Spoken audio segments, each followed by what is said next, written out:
What's up, y'all? It's your girl, Rene, and I'm here with y'all this lovely Friday for Activism Across the Nation, brought to you by Plus Nation. Okay, please make sure that you add us, you add me. You can see below how to add me. Please make sure you also add the Plus Nation platform so you can see all of our shows that come on all week, including my show, which is every Friday from 9 p.m. to 10 p.m. Eastern Time. That makes that 8 p.m. to 9 p.m. Central Time. Thank y'all for being here. So, we have another week under our belt. I hope that everyone is okay. I hope that you've taken some time to get you some rest and relaxation, some recuperation. And I hope that you've had some victories and this week in the things that you pursue. So this evening, we have a few things that we want to go over. I'm still catching the rhythm of how I want to present everything to you guys. So if you were here last week, we had an all positive show where we focused on our wins. We focused on the things that we had been achieving and knocking out and finding justice in. So, we always want to make sure that we take a time to acknowledge our wins and acknowledge the things that we are accomplishing with this work. We don't want to always just focus on the negative part of it. It's a lot of negative to focus on. So focusing on the positive will keep us motivated to know what we do is important. And it also, it's just good for the soul to not just always hone on the negative things. So we want to make sure that we are doing that. So let's talk about some wins, okay? We're going to talk about wins first. We're going to bring that in. That's something that I added new. So we're going to be, every time that y'all do see me, wins are going to be the first things that I talk about. So what are some of our wins? So Dante Mitchell, you've heard me talk about him before, okay? He's finally made it home after 25 years being incarcerated when he, did a crime that didn't have anyone that was harmed or killed or anything like that. He had been sentenced to up to 65 years. He had been petitioning for the last few years for his freedom, and he got his freedom. He got to come on out September 9th. Okay, so he is out. He is on this side of the G wall. So we want to again congratulate him for being home. Okay, congratulate him for being able to gain his freedom. So since he's been home, he's only been home since the 9th. He's definitely hit the ground running. He's been doing press conferences. He's been meeting with people to make UFD a real thing. So what is UFD? I've talked about it before.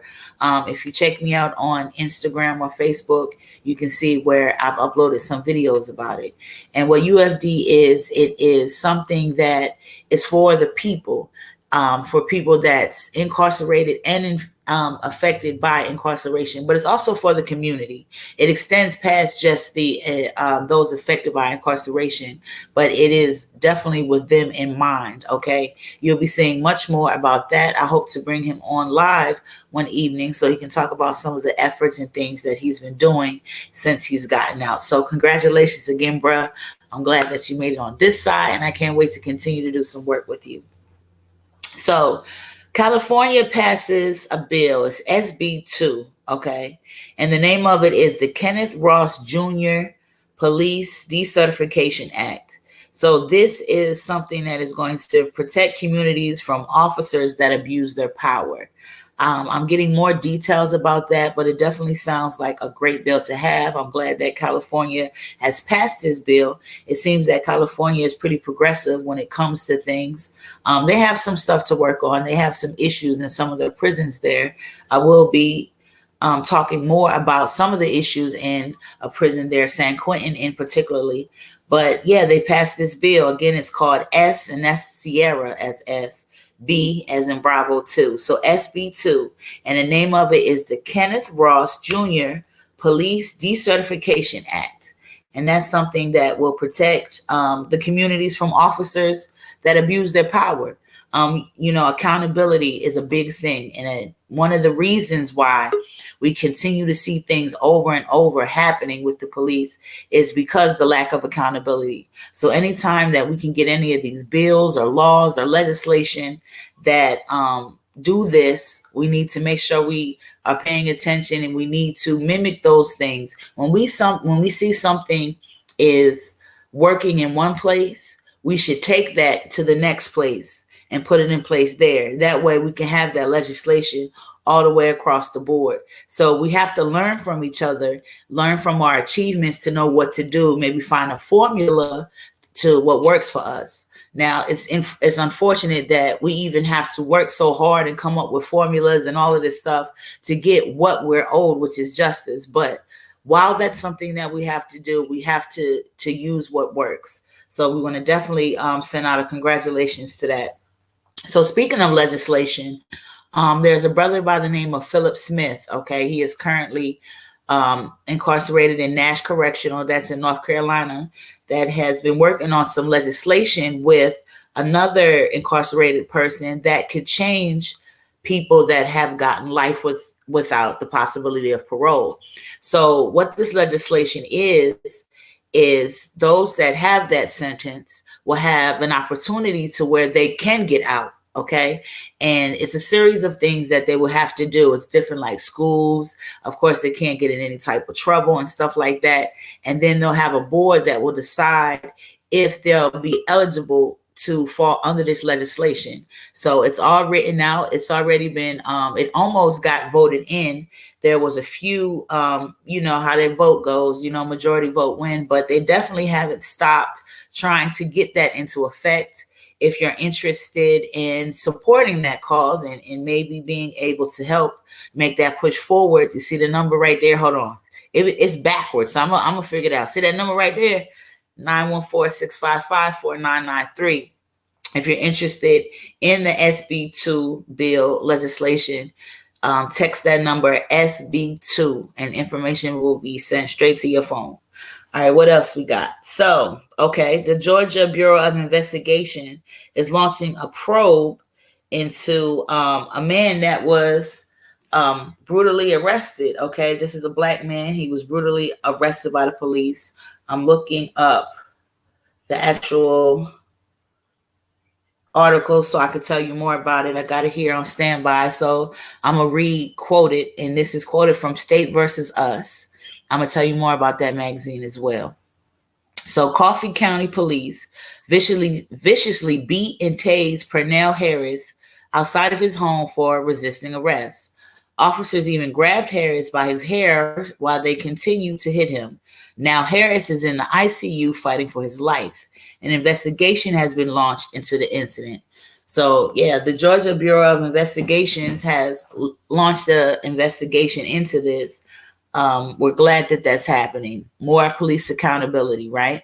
So with this happening in Georgia, we have to make sure that we keep our eye on it, okay? Anytime we see something going on, we want to make sure that we're keeping our eye on it, because when we're not paying attention, that's a lot of times where they don't do the right thing. So I'm very glad that they've stepped in, and we hope that, you know, justice is served in this case. And remember, every time something like this happens, the next time it happens, you have something to refer to. So that's another reason why this is important. Our little wins can be wins for everybody after that. So it's not just affecting that one person. It will or can affect. Remember, that's very important. So hopefully they'll be able to, you know, get some justice for that young man. And I pray that he has a speedy recovery. So let's talk about some wrongful convictions. Okay. So Leon Benson, he has been in prison for a crime that he has said he has been innocent from the beginning. Now, in this case, he has witnesses and testimonies and things of all of that nature that can prove his innocence. Unfortunately, the judges that he's been brought before don't want to take this evidence, and their reasons. And I've noticed this as a trend with judges, or some judges, that they always want to say, well, you haven't brought this to me in a timely manner. And I think that's something else that we might need to look into to eradicate, because it doesn't make any sense to me. It's not like these people that have to get this information are in the free world, and they can go here, there, everywhere and collect it themselves. They're at the mercies of others. And you can ask somebody to do something. You can hope that they do it. You can even pay them. But that doesn't mean that they're going to do it. So these people are behind bars at the mercy, hoping that they'll work hard for them to help them. So sometimes things take a little time. So I think it's highly unfair to put someone that's incarcerated in that position to where they didn't bring or present something in a timely manner when it's out of their hands. So that's what's happening with his case. So if you would like to support Mr. Benson, you definitely can. If you want more information on him, you can hit that number, 914-655-4993, and just text LB. Okay, look at this LB, and I'll give you more information. So Prentice Pons, this is another gentleman that falls under the same thing when it comes to the judge talking about information wasn't presented at a proper time or a timeline that they think someone should be able to do. Prentice Pons, he was assaulted in his home. He defended himself. After defending himself, he rendered aid to the person that attacked him and called the police, something that every law-abiding citizen should do. Eventually, the man that assaulted him lied, and this is why he's incarcerated now. Just like the other case before him with Leon Benson, Mr. Pons has evidence, okay, that could clear him of all his charges. The problem, the judge says, it wasn't brought to me in a timely manner. This is absolutely ridiculous that people have to stay behind bars because a judge decides that they didn't do something fast enough when they have no real positive control on how quickly that gets done. These people literally have to depend on somebody else to do it. And most times people don't fight as hard for others as they would themselves. You know, you can, however you want to feel about that, it's just the truth. So, if you want to support him, Mr. Pons, all you got to do is text that number. All right, just text Pons, and I'll send information directly to your phone about how you can support him. Another wrongful conviction. We got Kwame Teague, okay? Kwame Teague was convicted almost 30 years ago for a crime that he didn't commit.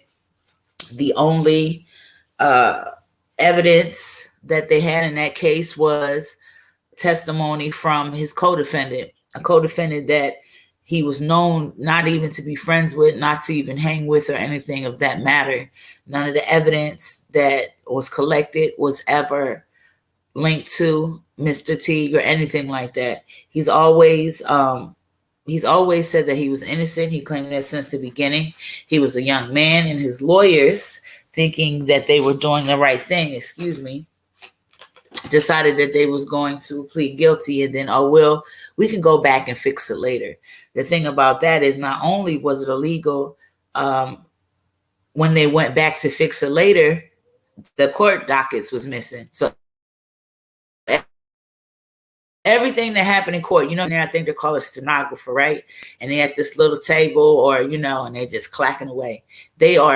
Everything that's happening, they're keeping a record of it. And that's something that people get later. Once you go to court and all of that stuff, you're supposed to be able to get that. And it's a true record of what happened. It's like live, live on paper.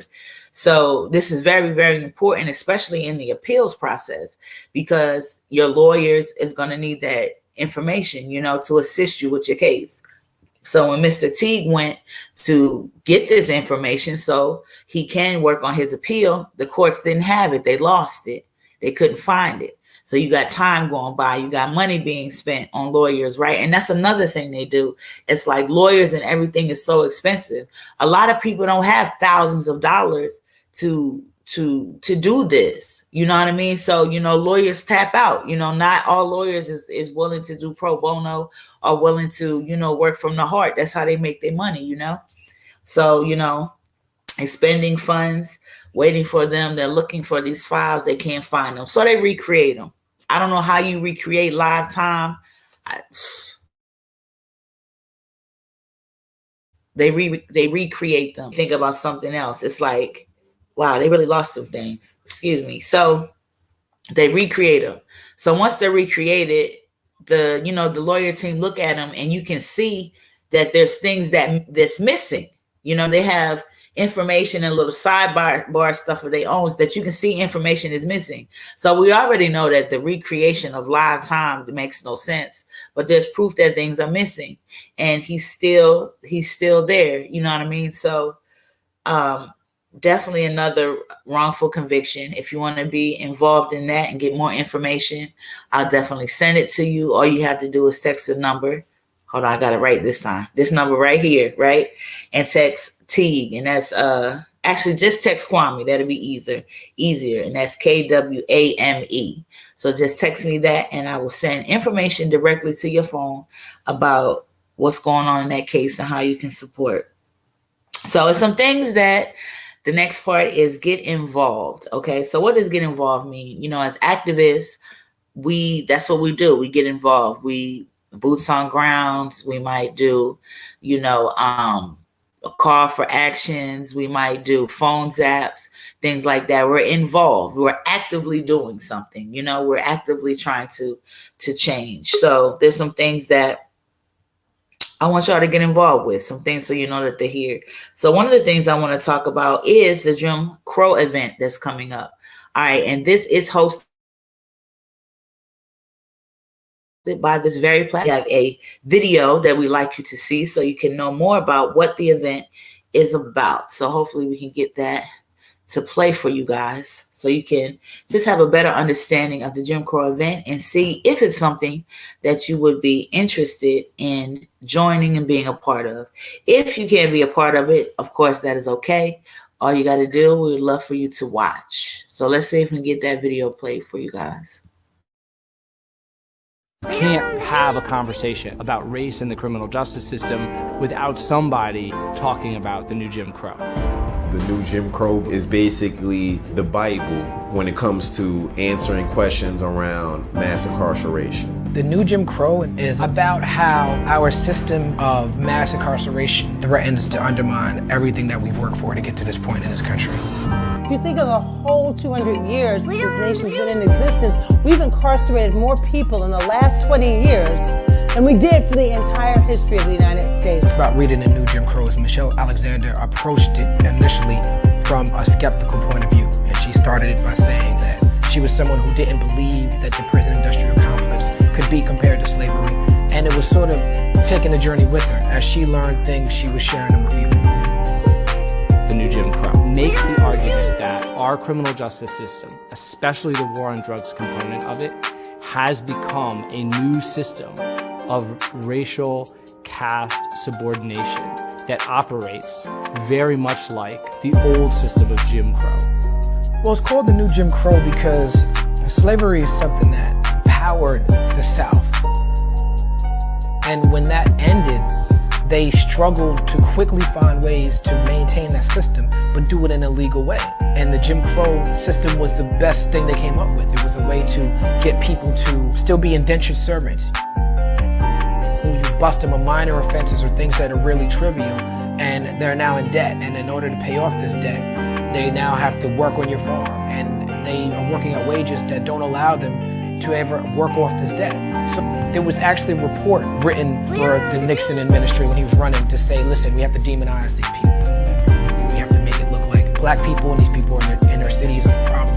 And that is our clear path to winning these elections. So that which should be a public health concern has now become a criminal justice concern because there is a policy decision, in my view, that certain people are disposable.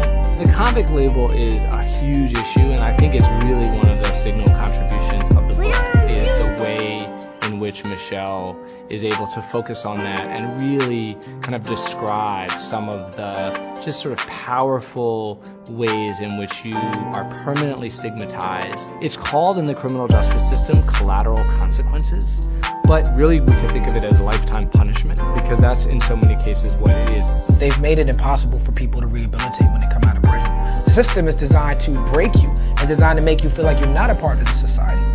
You can't get a job because there's the boxes that you have to check. Have you ever been convicted of a crime? And we've added to the number of categories, housing and jobs. We've made it harder in both of those areas as well. Once you're labeled as a felon, You're barred from public housing, barred from public assistance, meaning welfare, and you're excluded from specific grants or loans for college.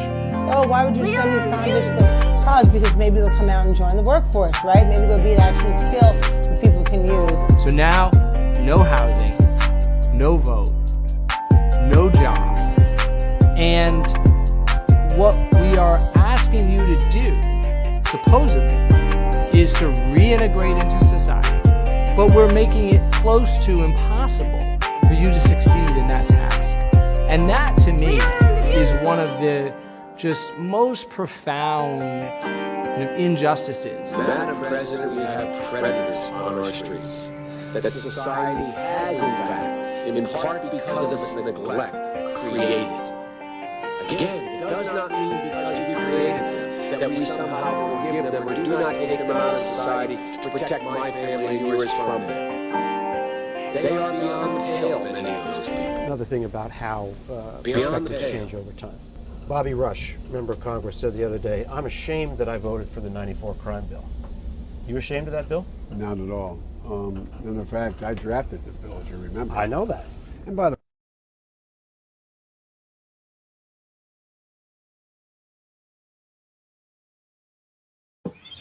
I think that it tells you all you need to know. If you didn't know about Jim Crow before that video, I think you have a better understanding. Okay. Now that event is this month. It's going on from the 13th to the 17th. We definitely invite you to be involved, to have some dialogue, to come every day, to check out the different things that will be presented to you, and you can get easy access following through this platform right here. So please make sure that you add this platform. So other ways to get involved. So the San Francisco Bayview, if you don't know what that is the National Black newspaper. Okay, they're looking for some volunteer pen pals. They reach out to different brothers and sisters that are behind the G wall and volunteers to write these people back. You know, some people don't have people back there, and you'd be surprised what a letter would do. And some of these people have things that's going on with them, and they come in letter form. So they need more people that can just be actively involved to read these letters, to write back, to assist people with the problems that they're having. So if you would like to volunteer for that, hit the number up and just text Pen Pals, okay? And I'll send you information on how to get involved. And that's being hosted by the San Francisco Bayview. So Wilmington, Delaware. Okay, we need a council person that is needing some support. Her name is Shanae Darby. Okay, she is the council person for the 2nd District in Wilmington. So what's going on with her? It seems like she is being targeted by other council members for her ability to stand up for the people and be the people's voice with no apology. We definitely need people in these type of positions that can do that. In the military, we used to call it intestinal fortitude. And what that equals is like have the balls to stand up for when it's right in a room of people that's trying to make you do wrong. So I definitely support Shanae. That's something that she has beginning and she's continuing to do. Unfortunately, like I said, it seems that some of the other city council members don't feel the same way. So we want to definitely support her. If you want to stay up to date on what's going on with her, you can definitely reach out to me on any of my platforms, and I will let you know how we can support Shanae. Okay, so shout out to her. So Leah, okay, so let's talk a little bit about Leaboard eradication. So in Wilmington, Delaware, and there's a few other states. A lot of states have gotten rid of it, but some states still have it. And Leaboard, it definitely needs to be eradicated. It needs to go. Why does it need to go? Because it is a whole different judicial system, pretty much, of between civilians and those that are police enforcement or police. The police continue to get away with their crimes, often because of Leaboard. It protects them without a fault.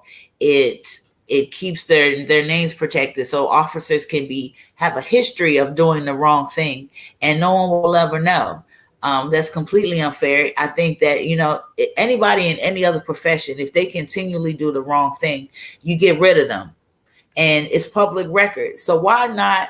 Why wouldn't it be like that for the police? I think that it's very important for people to know who is in the police force. If the police is who they want to say that they are, that it seems like a no-brainer to not protect them for doing their crimes. And Leopold seems to be like one of the major things that is protecting police officers. So anybody that has information on how we can get rid of Leopold, eradicate it, anything like that, please reach out. Text the number Leopold. Text this number, text Leopold to that number, so we can get together and try to find some ways to eradicate that. Okay, it definitely needs to go.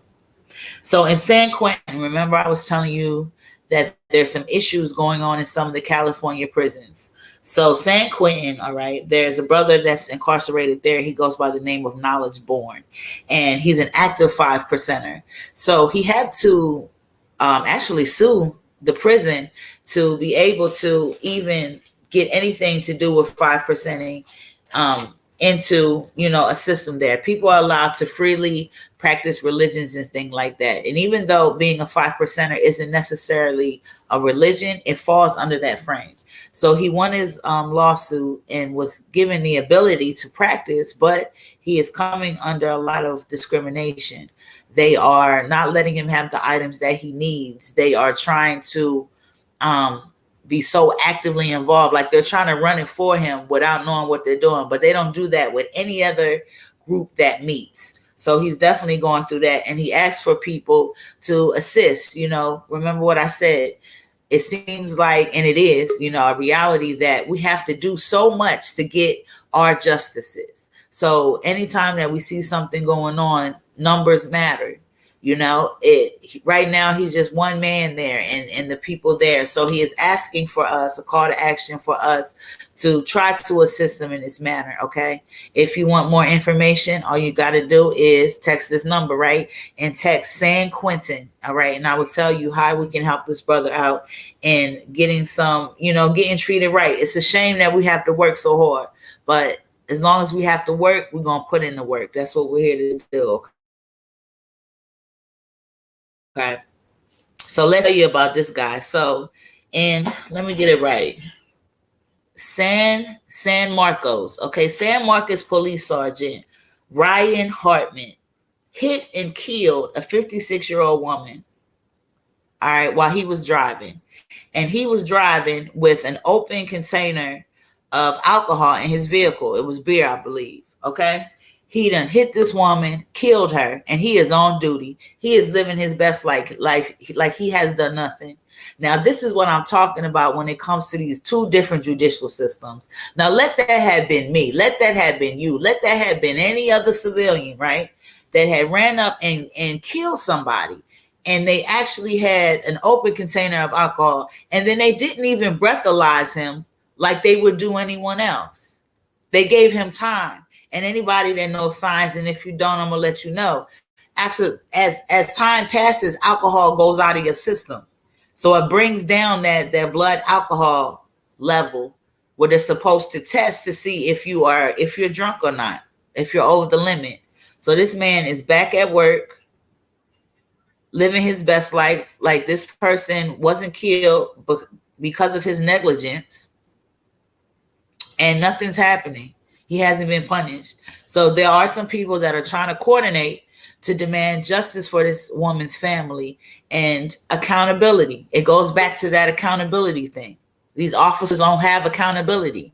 So that's why they're running out here doing all this kind of stuff. And it's our job to continue to fight to make sure they do be held accountable. So if you want to get involved with that, just text this number, San Marcos, and I'll let you know exactly what to do and who to link up with. So back to Wilmington, okay? We still have some cases that are there, that are open, that are pending, crimes by the police, okay? This evening, I do have a guest that's going to come on. She is the sister of someone that has been affected, or someone, she's been affected by police violence, and that's through her brother. Okay, her brother Lamont Moses was killed, murdered by Newcastle County Police, and she's going to tell you more about her brother, more about the case. And this is something that I've talked to y'all about before, but I think that you need to feel it in a more real way. You need to know more about him so you can understand how it could easily be you, your brother. And he's not, the police just aren't out here just shooting bad people. Innocent people get killed by the police all the time. Unarmed people get killed by the police all the time. Okay. So I'm about to bring her on. Okay. Give me one moment. Let's see. Hello, my dear. Can you Hi, hear? thank you for having me on tonight. Yes, I can hear you. Yes, ma'am. Thank you Um, for coming on. I have told my platform, about your brother, about his case, how the police violated him. But I think that it's very important that they know the man that your brother was as well, and I know that you're more well versed in the things that happened with him. So I would like to give you the floor to give the people an opportunity to know your brother, the man, and not just the news article. yeah, thank you. Thank you for the opportunity. This is my brother, Lamont Moses.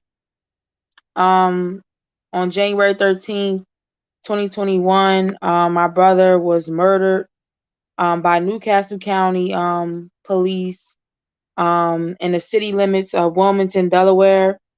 Wilmington has its own police department, Wilmington Police Department. So Newcastle County Police were outside of their jurisdiction at the time when they murdered my brother.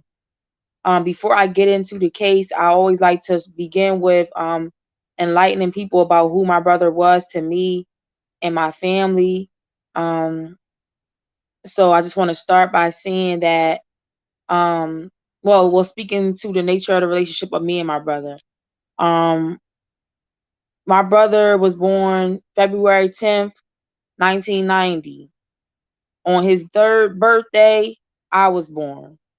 And ever since then, me and my brother, we grew up close. Um, we did so many things together. He taught me so many things. From a toddler, he was my first playmate.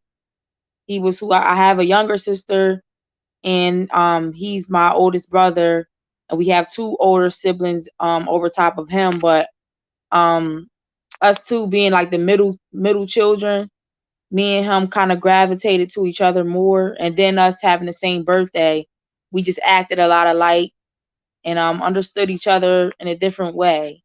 um as kids, we played all the different things together. I kind of acted as his little brother because he didn't have one. He was the only boy. So I did the wrestling with him. I did all that type of stuff with him. And fast forward to us as teens, um in high school. I distinctly remember going to high school. My brother, um I was in ninth grade, he was in 12th.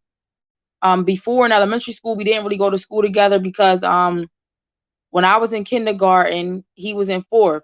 But back then they had the intermediate school, so fourth grade was like more so with the fourth, fifth, and sixth graders. They had a separate school for that. So our first time going to school was in high school, and I just remember it feeling like the red carpet was laid out for me. My brother was very popular, very well liked. He was very charismatic. Like a lot of people described him as being similar to Tupac because he was very knowledgeable on a lot of different topics, and he knew how to hold court. Like he just commanded the attention from everyone in the room. Um, my brother, as far as like our whole family dynamic, he was like the heartbeat of the family, not just our immediate family, but with our cousins, uncles. He was everybody's favorite nephew, everybody's favorite cousin. And that started early on. He just like in hard times, he was like the joy, he was like the light. You know, he would always crack jokes, you know, sing. He was kind of like before his time. And he carried that through adulthood. You know, he carried the burden of making sure everyone was okay, making sure everyone had a smile on their face. He just wanted to make sure his whole family, um, you know, was okay. That was always his thing. And on January 13th, 2021, those officers took that away from us. My brother is a father of three. One of his children, his baby girl, um, won't even have any memory of him because she was only 2 months when he passed away. My brother was a great father. He was a provider. He was present. He was at the basketball games. You know, no one had to tell him what to do. Even with him not having his real father in his life, no one had to tell him what to do. He just did. You know, it's like he did what he wanted, what he would have wanted in a father. Um, and like I said, on January 13th, 2021, that was all snatched away from us. You know, suddenly. On that day, my brother was visiting my mother, which is something that he normally does. And I'm sorry, I'm just realizing right now this is the first time I'm talking about this and I haven't cried. We just talked about this last week, Jay. And today I'm not crying. So I'm proud of myself for that. My strength is getting better. But January Mm. 13th, my brother was visiting my mom and my sister. This is something that he often do. Like I said, he liked to check up on the family, make sure everybody was okay. And he left my mom's. My mom, before he left, my mom brought him a pineapple soda, and then he was sitting in his car, which is also something that he normally does. Even if he's at his house, he'll sit in his car, you know, in his driveway, watch YouTube videos, whatever, just to like decompress, you know, from whatever went on that day, or just that's just something that he just did. Eventually, he ended up falling asleep, and when he awoke, he was surrounded by three officers who had his doors ajar.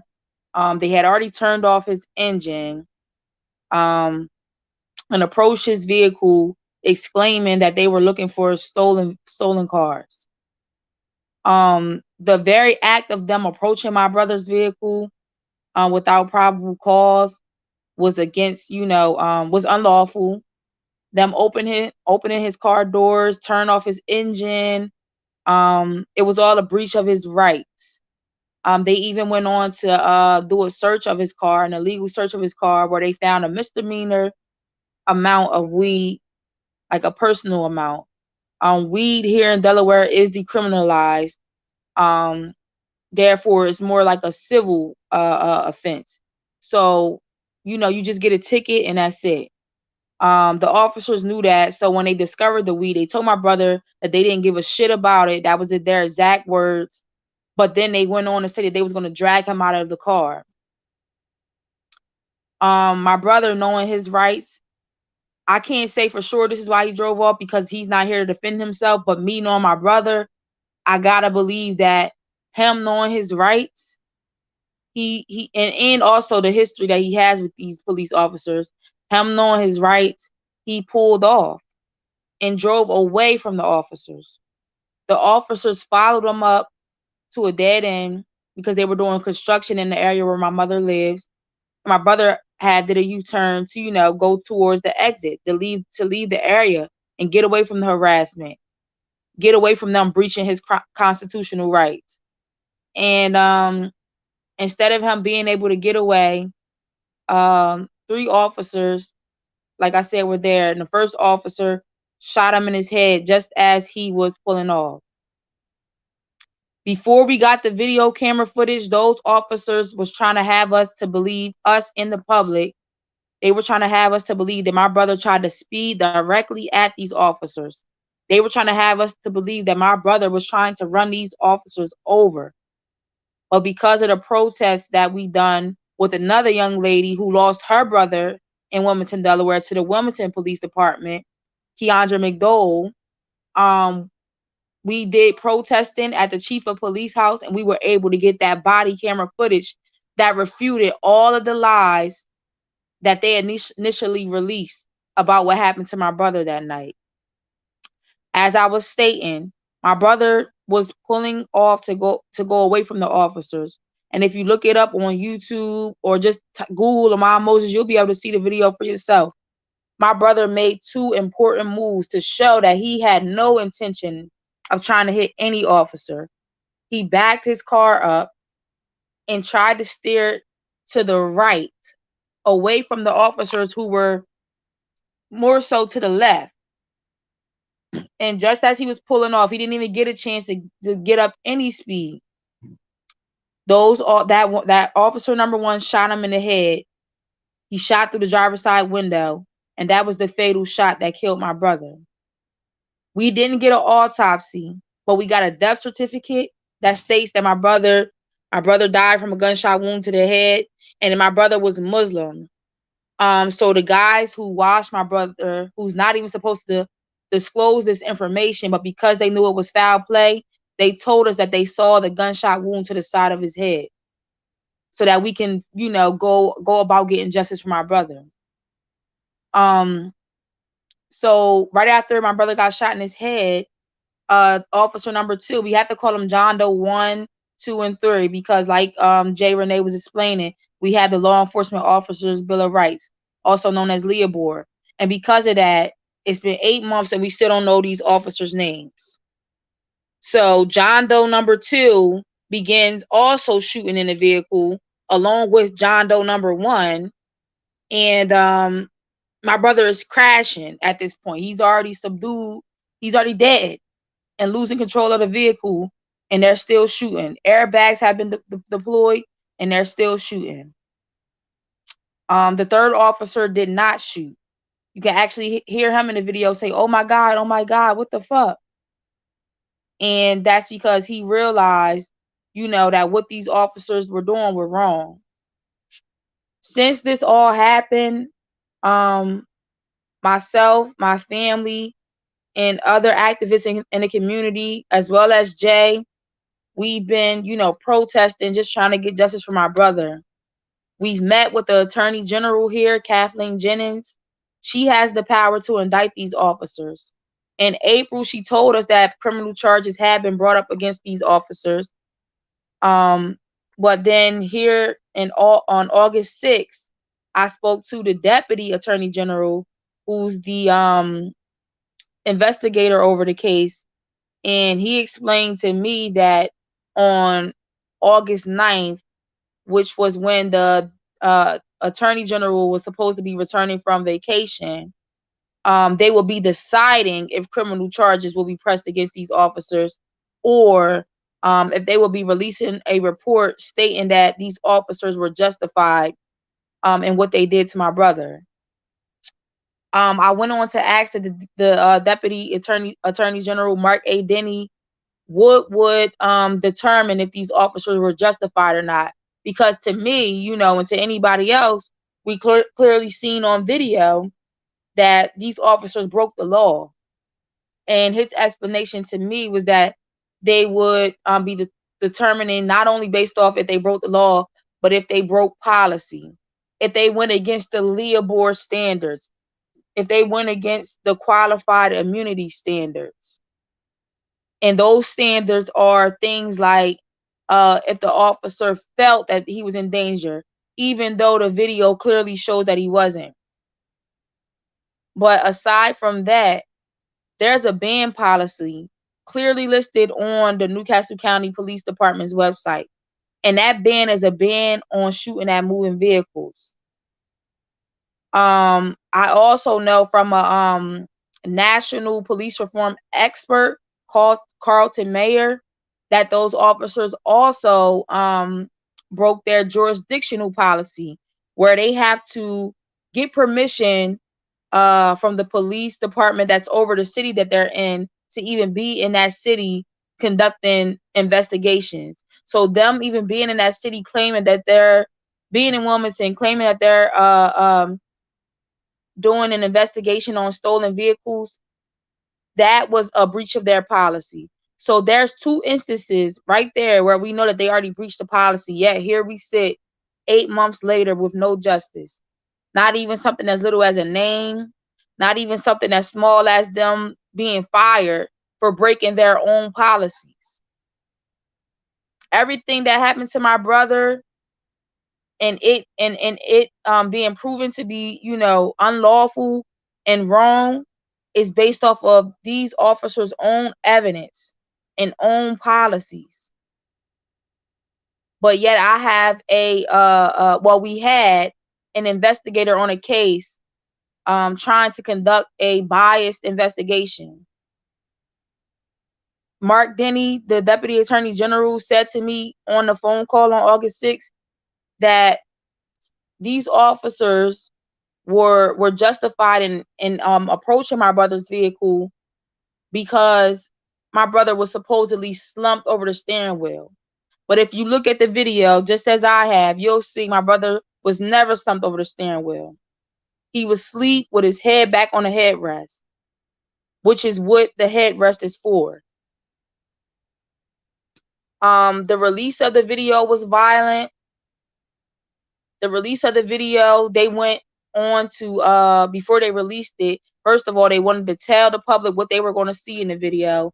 And they also made an attempt to defame my brother by bringing up his past criminal record as if that was justification for them murdering him that night. My brother doesn't have a violent criminal record, but even if he did, he wasn't doing anything that night when they approached him. And even if he did have a violent criminal record, it's on his record, but he atoned for it if he did. You get what I'm saying? What I'm saying is that they're never justified in killing someone when that person is not in the act of committing a crime. They never had probable cause to approach him. Our brother wasn't doing anything wrong that night. He wasn't doing anything wrong. Visiting his mother. Sleeping in his vehicle. Since when does sleeping in your vehicle equal death? This is tough. I know it's a lot, sis. I know It it's a is. lot. And I appreciate you being here to let everyone know what's going on. And I Thank see your you. strength. We're Thank gonna be you. all right. We're gonna continue to fight Thank against you. this. Like she was saying, we have this thing, we call it the Delaware way. And Mm-hmm. the Delaware way is one, getting away with their crimes, two, lying about their crimes, and nobody cares. She brought up the Jeremy McDowell case. Y'all guys have heard me speak on it before. Okay, they have a history of this. This is not just a one incident. They have a history of shooting unarmed people and lying about it. And then you have footage that comes out later that shows that they lied. They have a history of not being accountable for the things that they do. They have a history of it. It continues to happen. So this is not a new thing, and it's not something that's going to stop without us being involved, you know. So let everyone know. So what's going on? So it's been 8 months, you said. It's So been 8 months. so what is going on as far as with anything? Have you heard anything like, or what's the holdup? What's the wait? Why? What's going on? Before the conversation with Mark Denny on August 6th, we didn't hear anything. We have a federal judge that was trying to apply pressure on them, but because of Leopold, even the judge couldn't get the answers that we need for the civil suit part of it. Right. So our civil suit was paused, but me and my family, we're more focused on the criminal part of it. The Right. civil suit, and this is verbatim what Mark Denny said. It's a part of the Delaware way. This is what Mark Denny said. I mean, you have more control over the civil suit. You're going to get some form of money for it. Wow. What happened. And even he's But saying the Delaware way. So this isn't something that we're imagining. This is a real thing. this is what they do. They feel as though they can This just is pay really us going on. off, and that's it. And we'll be okay with that. But from them we haven't heard anything. Recently we was protesting at Mark Denny house for his statements, that let us know that he was conducting a biased investigation. Two of the ladies, Keandra McDowell, Jeremy McDowell's sister, excuse me, and Christina Kelly, were brought to litigation for our protest. What they tried to do was get a restraining order to keep us away from their homes. We've been They love to protesting at their violate front people's door. rights. They love to violate people's They rights. do. They do. And the judge denied that. In the court documents, the AG, the Attorney General, tried to say that the protests are holding up the investigation. At the protest, while we were there, they had our lawyer call us to basically tell us to stop protesting because it's just making Mark Denny angry. Another show of his hand to tell Exactly. you that he had no intentions on conducting a non-biased investigation on Exactly. these police officers who murdered my brother. Since then they have assigned someone else to the case, thankfully, and hopefully this new person is going to do the job and do an investigation that will lead to an arrest of these officers or an indictment of these officers. Other than that, we haven't heard nothing. We're just steady advocating. Through the NAACP, I've been connected with a guy named Carlton Meyer. He is a national police reform expert, meaning like he's worked on Capitol Hill on police reform. He's worked with the NAACP on police reform.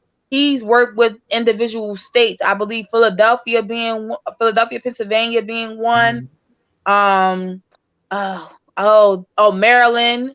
Okay. And he offered these services to the Newcastle County exec. He's Right. offered these services to the mayor here in Delaware, the Newcastle mayor here in Delaware. He's offered these services to the Wilmington Police Department to consult them on community centered he doesn't even call it policing, community centered, what does he call it? I forget the word, but he doesn't use policing because policing, he says, only focuses on one part of law enforcement, and that's enforcing the law.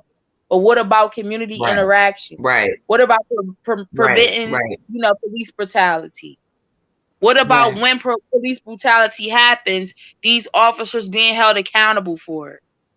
That He's part. offered these services to them, and they did not take it. Um, during the course of our legislation window being open for Leah Board to be amended, I was actually working with these people just as a community representative of what I think needed to happen to reform policing and reform Leah Board. So with that, Carlton Meyer agreed to contract with me to basically use his work, his whole outline, to help consult the legislators here, the Right. police chiefs here, the different organizations who've been working on reforming Leah Board.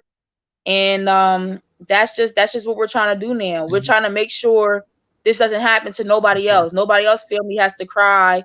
Or, if this does happen to somebody else, at least they know that the person who did this to their loved one will be, punished for it. For real. So, Thank you. For sure. You said yeah, that. Again, I want to say I appreciate you for coming on. thank you for having me. You will continue. You're welcome. You will continue to have my support, and hopefully, we reached some people tonight that would like to support as well. So, thank you Thank again, you. my dear. Thank you so much. You're welcome. All right. So honored to have Lakeisha here to speak with us about her brother, about the man that he was, so he can be more than just the name and more than just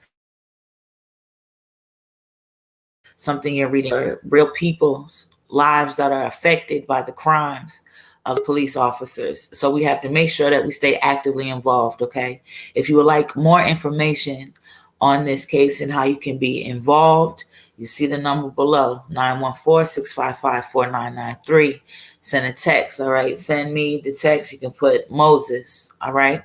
And I'll send information directly to your phone about this case, news links, how you can get involved, and things like that.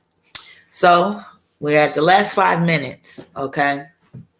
I appreciate everyone that watched this evening. I appreciate everyone that shared. Thank you very much. This is what we do. We keep each other informed. We have to keep each other uplifted. Okay, we're going to make sure that we're checking on it. It is a marathon. This isn't a sprint. Okay, you're going to have some times when you're tired.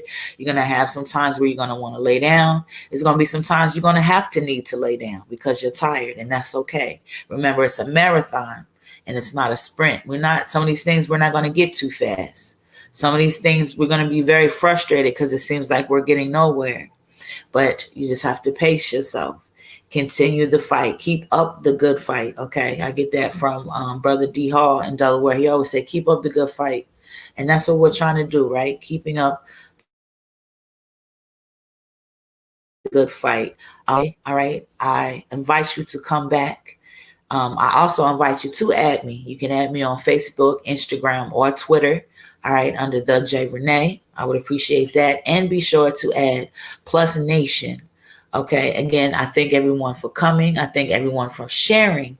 If you have something going on, something that you need brought to light with you or a family member, please feel free to text the same number, 914-655-4993, and just text help. Okay, and somebody will hit you back and find out what's going on with you. That's open to anyone that's incarcerated, affected by incarceration, a regular citizen, an activist, someone that might be interested in active, or what's going on and what they can get involved with. Remember, there's lots of different ways that you can get involved. You might can't do boots on ground, but you might can share. You might be able to have the ability to speak to people. You might be a writer. You might, have different connections where you can connect people together. Find your place in this fight, but just find your place. Okay, no one is going to do it for us. They're not going to give it to us. As we see, we have to fight for things that should come to us easily. And until we don't have to fight so hard, we will continue to fight.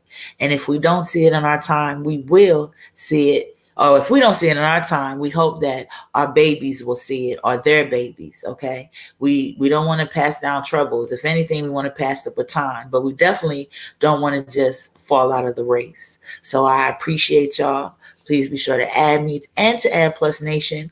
I hope that y'all have a great weekend, a very safe Friday, and don't forget to take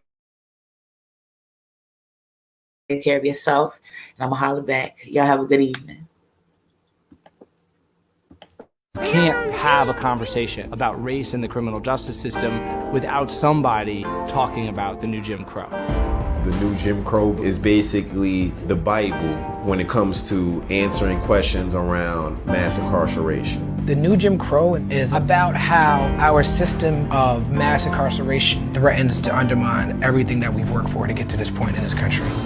If you think of the whole 200 years this nation's been in existence, we've incarcerated more people in the last 20 years than we did for the entire history of the United States. About reading the new Jim Crow, Michelle Alexander approached it initially from a skeptical point of view. And she started it by saying that she was someone who didn't believe that the prison industrial complex could be compared to slavery. And it was sort of taking the journey with her. As she learned things, she was sharing them with people. The new Jim Crow makes the argument that our criminal justice system, especially the war on drugs component of it, has become a new system of racial caste subordination that operates very much like the old system of Jim Crow. Well, it's called the